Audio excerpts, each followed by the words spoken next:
हे पडलं काय सगळं हे झालं, उलट पालटच झालं सगळं. हा कधी लावलेला ऊस आहे? हा 15/7/2017. 15/7/2017. 17. आणि याच्यात काय काय टाकलंय तुम्ही फर्टिलायझर? त्याच्यात फर्टिलायझर DAP, युरिया, हा. पोटॅश आणि इतर मायक्रोन्यूट्रन. ठीक. काय? आणि ह्याच्यात अनुपान रॅपिड शुगर वापरलाय? अनुपान रॅपिड शुगर वापरलेले. किती वापरलं? 2 वेळा वापरले, म्हणजे 2 लिटर साधारणपणे वापरले मी. किती एकरा मागे? 2 एकराला. 2 एकराला, म्हणजे एकरा मागे 1 लिटर 1 झालं लिटर झालं ना. आणि त्याच्या वापरल्यानंतर कधी वापरलं हे?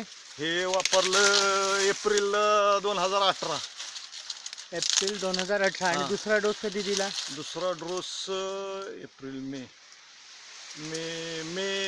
एंडला दिला.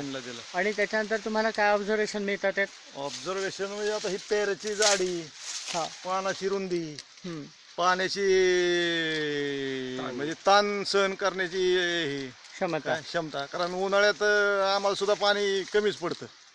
शेवट पावसाळा चालू व्हायच्या टायमिंगला पाण्याचं जरा शॉर्टेज असतं आम्हाला.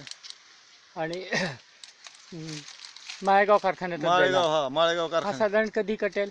हा साधारणपणे नोव्हेंबर किंवा डिसेंबर मध्ये. आणि याचा आपल्या रिकव्हरी पर्सेंटेज कळू शकेल का?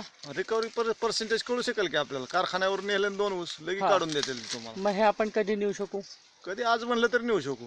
तुमचं जर कॉन्टॅक्ट झालं तर आज म्हणलं तरी आपण नेऊ शकू. ठीक आहे, मग पुढच्या आठवड्यातला आपण पक्का प्रोग्राम करू आणि ठरवून 2 ऊस घेऊन जाऊ. शुगर पर्सेंटेज, कारण आपण हे म्हणतो की अनुपान रॅपिड शुगरने शुगर पर्सेंटेज पण वाढते, त्याचा बेनिफिट मिळतो. धन्यवाद.